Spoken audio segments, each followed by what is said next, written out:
keputusan itu kan mesti kita melakukan kayak voting gitu ya, kalau pendapatnya itu lebih dari satu. Nah, cara yang paling efisien itu saat pengambilan sebuah keputusan itu pastikan kalau anggotanya tidak dalam kondisi kelelahan. Jadi kalau bisa ya, kayak ada di rapat 1, di rapat 2, terus rapat pelantikan, itu diskusinya benar-benar dimatangkan. Jangan sampai membuat celah tiba-tiba di tengah-tengah acara menimbulkan masalah yang memerlukan sebuah solusi. Nah, kalau situasinya seperti itu kan kondisinya udah panik, otomatis mereka tidak bisa berpikir lebih jernih lagi. Atau ketika waktu break acara didiskusikan lagi mengenai masalah yang baru ditemukan karena persiapannya kurang matang. Nah, itu mesti keputusan yang diambil atau keputusan yang lebih banyak disetujui itu keputusan yang meringankan. Seperti contoh kemarin waktu di P2AB kan ya, itu yang ditanyain kalau kalian ini mau dilanjut gak, mereka dilanjutkan besok lah gitu. Terus mereka jawab iya kan, iya. Terus emang kalian bisa jamin kalau besok kalian bisa datang tepat waktu? Mereka jawab enggak. Akhirnya rapatnya dilanjutkan kayak gitu. Dan solusinya kalau seumpama nanti ketika tengah-tengah acara berjalan terus, pengambilan keputusan terus, tiba-tiba hasil yang disetujui itu sebuah keputusan yang kurang efisien tetapi mengenakan panitianya, ya lebih baik sebagai ketua itu tetap harus menegaskan bahwa keputusan yang diambil itu kurang tepat. Dan ketua juga punya hak, kalau pandangan saya ketua itu punya hak untuk mengambil sebuah keputusan di luar dari diskusi, sekiranya diskusi itu menghasilkan sebuah keputusan yang tidak efisien, seperti itu.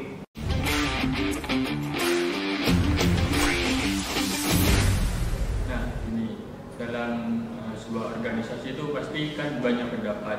Perbedaan pendapat tuh sudah hal yang wajar, hal yang lumrah. Nah, untuk mengatasi itu, saya selaku calon ketua umum tuh gini, mereka tuh menyampaikan pendapatnya dulu, terus kan didengar sama teman-teman semua. Nah, itu kita teman-teman semua yang mendengarkan itu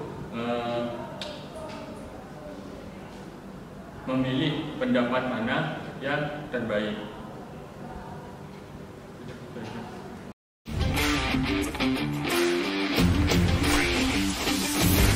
Cara mengatasi perbedaan pendapat itu kita temukan siapa saja yang memiliki perbedaan pendapat itu siapa, lalu kita tentukan solusi yang paling masuk akal itu yang mana. Jika udah, kita pakai solusi tersebut. Terima kasih.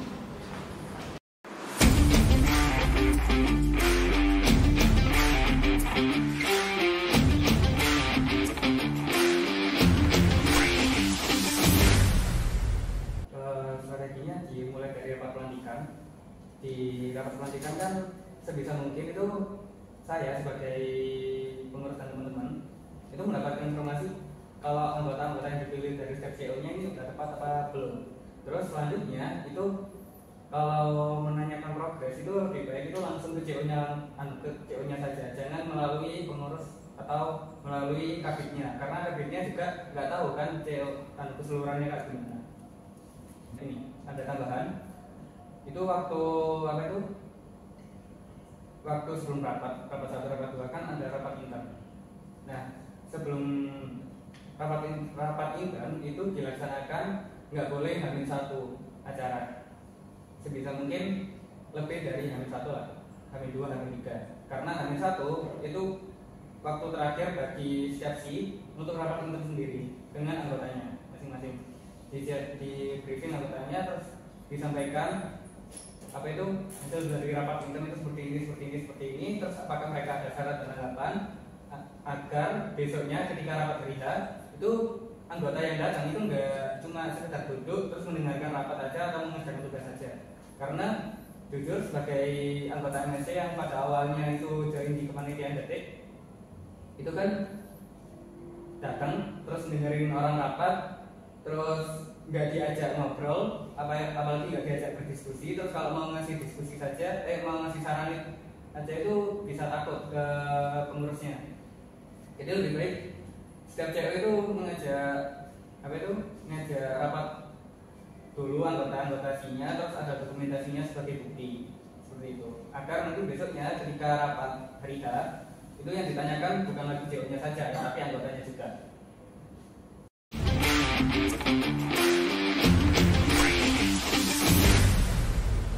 Kurangnya partisipasi ya.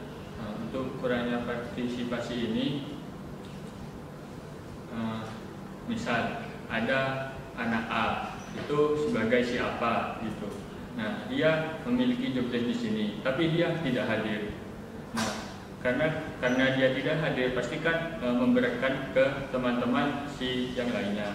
Nah, untuk itu, misal dia tidak hadir, saya sebagai calon ketua umum itu pertama itu harus melakukan pendekatan dengan pihak yang tidak berpartisipasi tadi. Saya melakukan pendekatan tuh ditanyain kenapa kok gak ikut, kenapa gak hadir gitu, ditanyain kenapa masalahnya gitu. Nanti kan saya tahu apa masalahnya. Nah, sebisa mungkin saya membujuk dia untuk berpartisipasi pada kegiatan yang dia ada.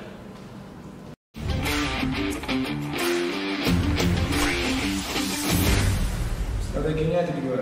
Yang pertama, kita memberikan arahan yang dengan lebih lembut, dengan lebih santai.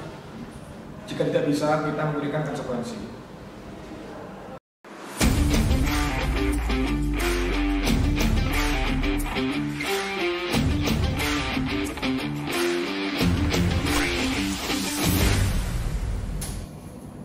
Suka nggak suka ya? Kalau saya pribadi, saya nggak suka sama orang-orang yang meninggalkan tanggung jawabnya.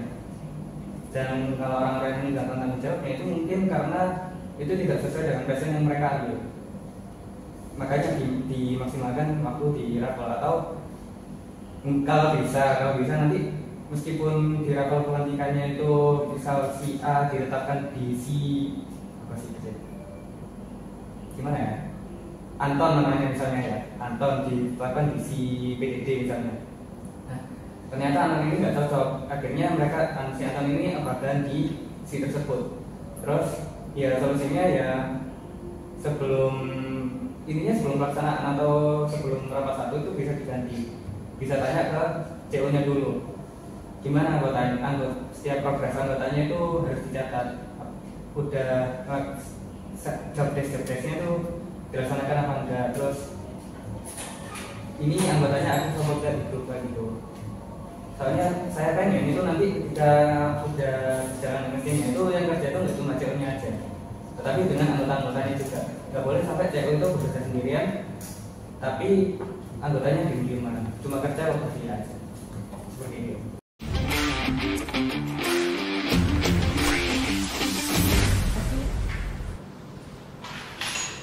Nah, gini, misal ada orang yang saya tidak suka di anggota SD itu. Nah, karena saya tidak suka dia, saya sebagai ketua umum tuh harus bisa menurunkan ego. Mau nggak mau, saya harus bisa mendekatkan diri ke dia. Nanti bisa nurunin ego. Nanti lama-lama bisa nerima apa yang saya tidak sukai terhadap dia.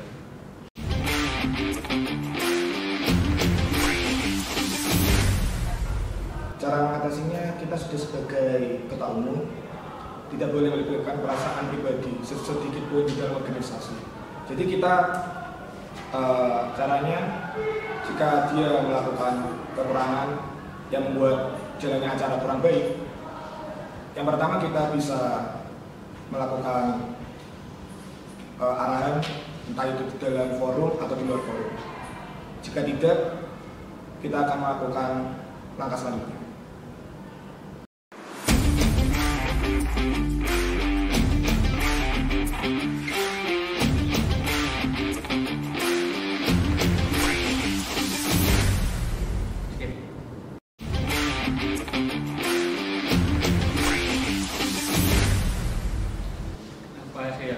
ingin menjadi calon ketua umum MSC 2025 karena saya kan sudah dipilih oleh teman-teman Poti. Otomatis saya harus bisa menjawab tanggung jawab tersebut. Mau nggak mau harus bisa menjawab. Nah, selain menawarkan tujuan untuk memajukan MSC. Nah, itu selain memajukan MSC, pastinya kan di dalam MSC itu ada anggota. Nah, di dalam anggota itu kita harus bisa, saya sebagai ketua umum itu harus bisa mengembangkan potensi yang dimiliki oleh anggota-anggota dari MSC itu.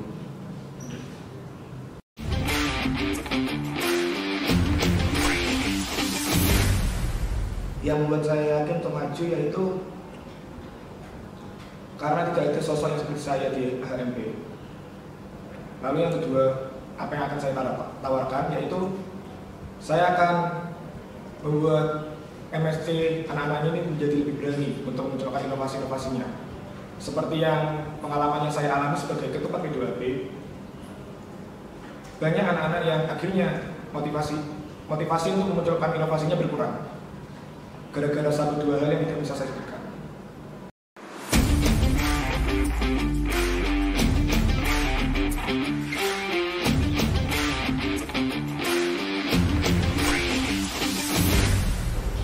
Kalau kelebihan saya, kalau menurut saya pribadi ya, atau kalau menurut orang-orang lain, saya cepat belajar, lebih adaptif lah istilahnya. Terus yang kedua itu saya suka membantu. Kalau ada orang-orang yang mungkin perlu bantuan saya tawarkan bantuan saya. Tapi kadang yang menjadi kekurangan saya itu saya langsung membantu tanpa mempertimbangkan hal-hal lain. Jadi kayak mungkin kesannya orang itu nggak perlu dibantu, tetapi saya bantu itu nggak enak dilihat oleh orang lain. Terus yang kedua itu lingkungan, karena saya cepat belajar. Itu lingkungan juga mempengaruhi saya.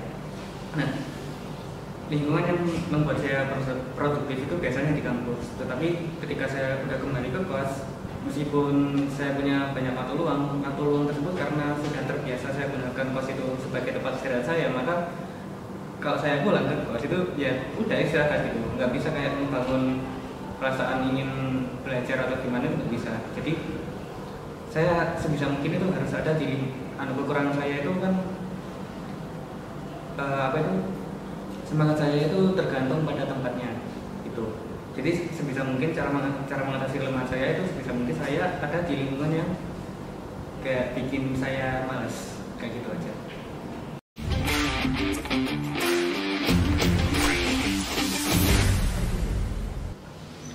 Kelebihan saya yang pertama tuh, alhamdulillah saya selama menjalankan proker di MSC ini saya tidak pernah kabur. Saya selalu menjawab tanggung jawab yang saya selalu menjawab tanggung jawab yang saya punya. Terus kekurangannya itu, pertama kekurangan dari saya itu malas. Terus kekurangan dari saya itu kalau datang rapat misalnya itu suka molor. Nah, saya sebagai calon ketua umum harus bisa mengatasi dua hal tersebut. Mau nggak mau saya harus bisa mengatasi dua hal tersebut, yaitu malas dan yaitu sering terlambat.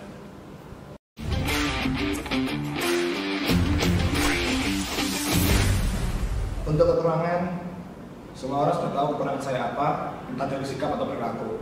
Dan setidaknya saya sudah merubah itu dari lama di Pra 2 P2AP. Saya sudah mulai berubah. Saya memposisikan diri saya, entah itu sebagai ketua panitia atau sebagai teman. Lalu untuk kelebihan saya yaitu orang yang berani menentang orang-orang yang mempressure bawahnya.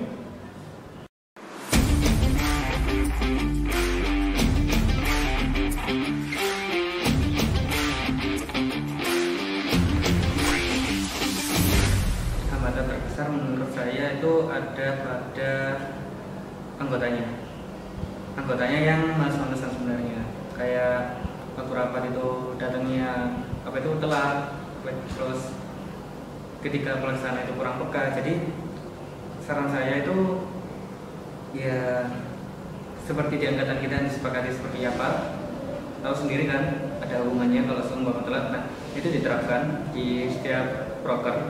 Terus selanjutnya ketika di rapat itu seperti tadi, agar persiapannya lebih matang biar nggak terjadi hambatan-hambatan yang diinginkan ketika hari H, itu ya sebelum rapat itu anggotanya diajak diskusi dulu.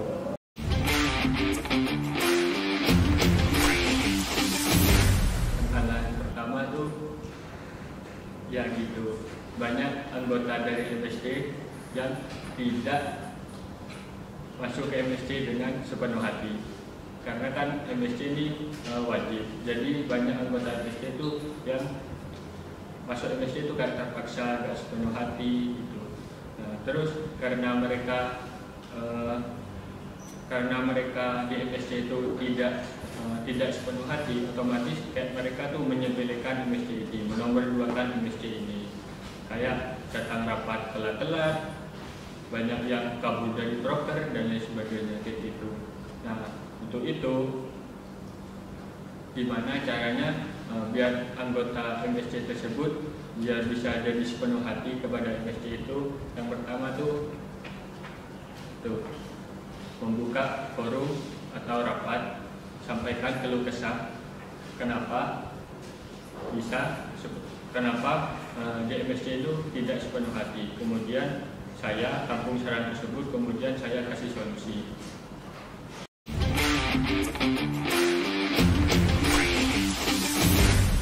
Yang pertama kekompakan dari seluruh anggota MSD. Langkah pertama yang sudah saya lakukan tentunya sudah ada di video AB.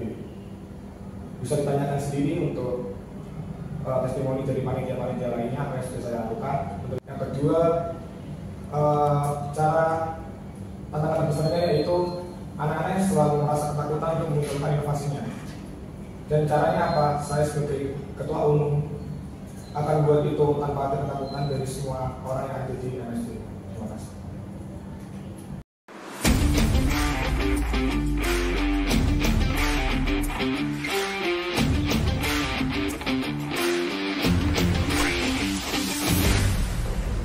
Yang saya lakukan itu curhat dulu ke teman-teman terdekat saya, tapi saya curhatnya itu ke orang-orang yang sekiranya mereka nggak mempengaruhi saya untuk mengambil tindakan-tindakan yang di luar tanggung jawab saya, di luar kewajiban saya. Terus kan kalau udah cerita itu kan lebih lega lagi. Nah ketika lebih lega itu ya memikirkan gimana caranya, gimana solusi yang baik diambil, seperti itu.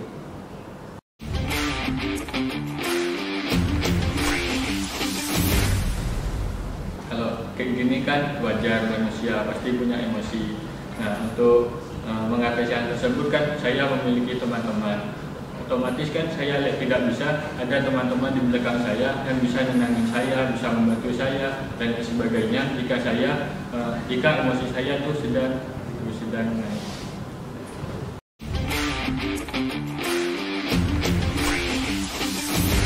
Cara saya mengontrolnya cukup saya diam sendiri selama beberapa menit. Insya Allah pasti bakal lebih jernih lagi dengan saya dan emosi saya.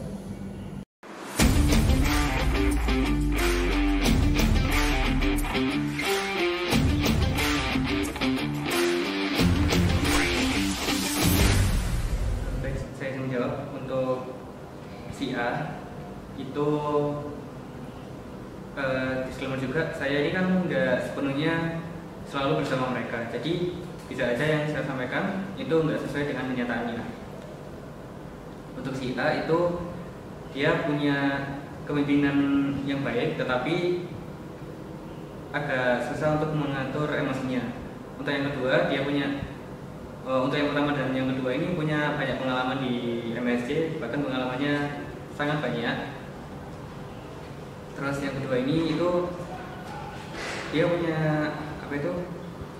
skill literasi yang bagus, terus pengambilan keputusan yang bagus, tetapi saya agak khawatir di setiap pengambilan keputusannya ada pengaruh-pengaruh dari luar. Terus yang ketiga ini nggak komen, no comment. Yang terakhir.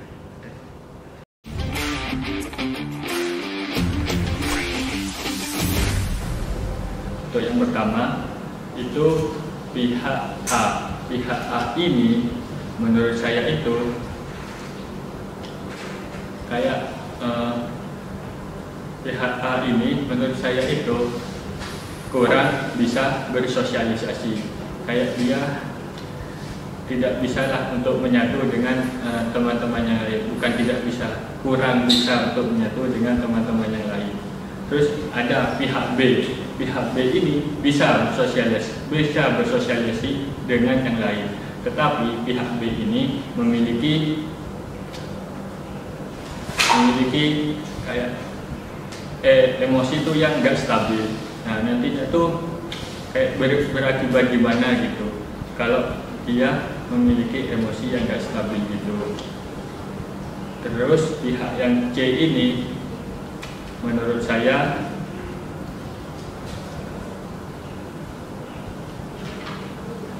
C ini menurut saya tuh bisa bersosialisasi, tapi dia kayak kurang memiliki pendirian. Dia kayak kurang memiliki pendirian teguh gitu.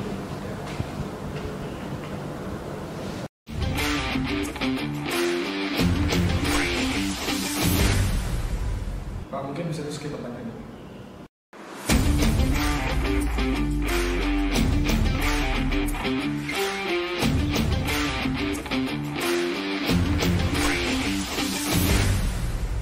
Saya disebutkan lagi apa dijelaskan gimana? Jelaskan aja. Jadi saya kan mewujudkan anggota MSC yang lebih bersahabat, itu bersinergi. Itu kalau mengambil keputusan atau melakukan sebuah tindakan itu bareng-bareng terus anggotanya harmonis dan berintegritas, terus punya jiwa Patistra Raja, yaitu peka, disiplin, terampil dan bersahaja, lalu berlandaskan Pancasila. Dan untuk mewujudkan visi tersebut, langkah-langkahnya itu yang pertama itu mengoptimalkan dan memaksimalkan MSC sebagai wadah yang tepat bagi anggotanya untuk memaksimalkan potensi yang dimiliki oleh setiap anggotanya. Nah, itu dimulai dengan cara waktu P2AP itu kan ada sosialisasi dan ada pengisian angket. Di situ itu ditekankan bahwa untuk setiap proker ini bisa dimasuki oleh anggota-anggota yang di luar penanggung jawabnya, nggak perlu jadi penanggung jawab proker A biar bisa jadi anggota, biar bisa jadi pelaksana proker A, kan bisa join, ada yang seperti itu. Nah, masalahnya itu banyak yang salah sangka kalau misal ingin ikut acara ini maka harus jadi maka harus memilih proker tersebut di di angket seperti itu. Terus misi yang kedua itu mengoptimalkan MSC sebagai sarana aspirasi yang berkualitas bagi anggotanya. Nah, itu mungkin kita kan kalau udah berjalan 2 bulan 3 bulan itu kan nanti kan udah tahu anggota-anggota yang aktif dari angkatan yang baru. Nah, kita kan juga ada kayak G-form yang berisi saran untuk MSC. Nah, seumpama kita lihat nggak ada nama-nama mereka, itu kita bisa PC ke mereka, ada saran nggak mengenai yang. Tetapi ditekankan waktu mengirimkan BCA tersebut itu namanya nggak usah diisi. Jadi isinya cuma saran aja gitu. Dan dikirimkannya itu bareng dengan anggota, dengan orang-orang kayak misal ya, oh ada si A yang aktif, ada si A, B, C, D, E. Nah itu 5-5-nya dikirimkan, terus dikasih tenggat waktu 1 jam gitu lah, biar ngisi G-form tersebut. Terus misi yang ketiga itu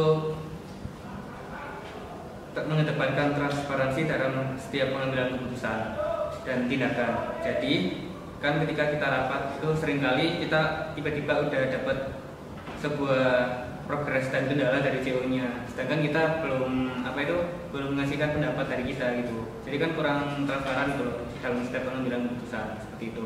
Nah, solusinya seperti yang saya tekankan tadi, kayak sebelum itu diajak diskusi anggota-anggotanya. Lalu yang keempat, yang terakhir itu menjadikan anggotanya itu lebih aktif lagi, terus lebih peka dalam setiap pelaksanaan prokernya. Caranya ya tadi, karena udah di briefing di H-1 sebelum rapat, ketika rapat itu yang ditanyain anggotanya juga, bukan CO-nya saja.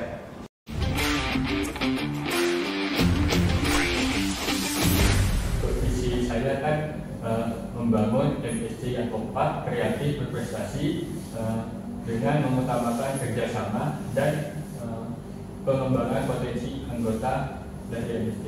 Nah, kenapa saya memilih visi tersebut? Karena kan di MSC ini itu memiliki banyak proker. Proker tersebut pasti sangat bermanfaat. Nah, di dalam MSC juga ada anggota MSC. Anggota MSC ini kan pasti memiliki potensi-potensi. Nah, dari potensi tersebut saya sebagai calon ketua umum harus bisa memaksimalkan potensi yang dimiliki oleh tiap-tiap anggota di MSC ini. Nah, untuk misi saya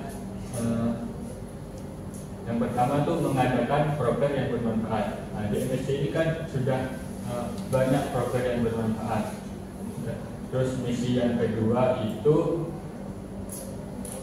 organisasi yang ramah dan terbuka. Nah, ini organisasi MSC ini harus bisa menjadi organisasi yang ramah dan terbuka.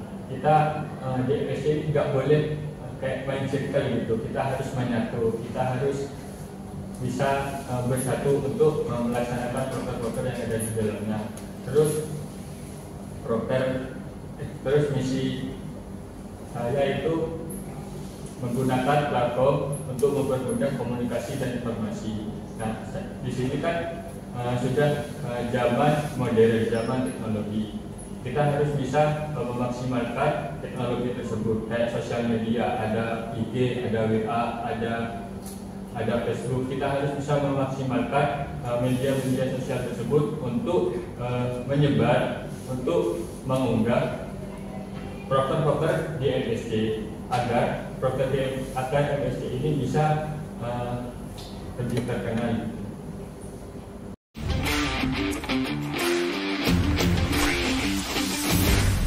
Inti dari visi misi saya itu cuma satu, agar anak-anak MSC ini tidak mengalami ketakutan, tidak mengalami pressure jika memiliki ide-ide yang baru dan tidak ada di kepengurusan MSC sebelum-sebelumnya. Jadi dengan saya menjadi ketua umum, saya akan membuat anak ini merasa nyaman untuk memunculkan inovasi-inovasinya. Dan salah satu caranya ya, kita biasanya anak ini takut tentang bagaimana nanti jika dikomentari oleh yang lebih tua atau yang lebih atas dari kita, steering committee. Jadi saya akan bela itu. Jika itu memang sarannya baik, saya akan menerapkannya. Jika tidak, mohon maaf.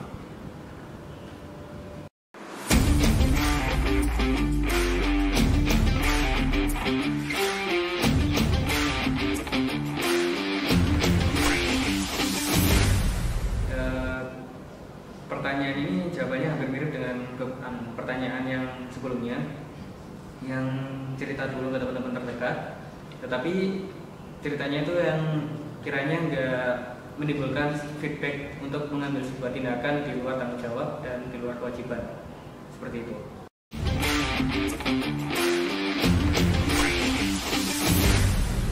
Kalau saya merasa seperti itu, ngapain saya nyalon sekarang? Mending kalau saya nantinya merasa kayak gitu, mending saya mundur aja. Gak mungkin saya akan merasa lelah dan beban, karena itu ada sebuah tanggung jawab jika saya sendiri.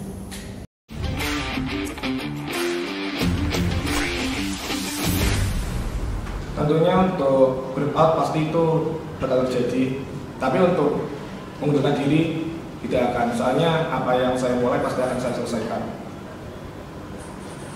Dan caranya untuk menanggulangi burnout itu ya seperti di pertanyaan sebelumnya itu, yang saya cuma perlu diem beberapa menit, beberapa jam, itu insya Allah sudah pasti kembali lagi pikiran diri saya.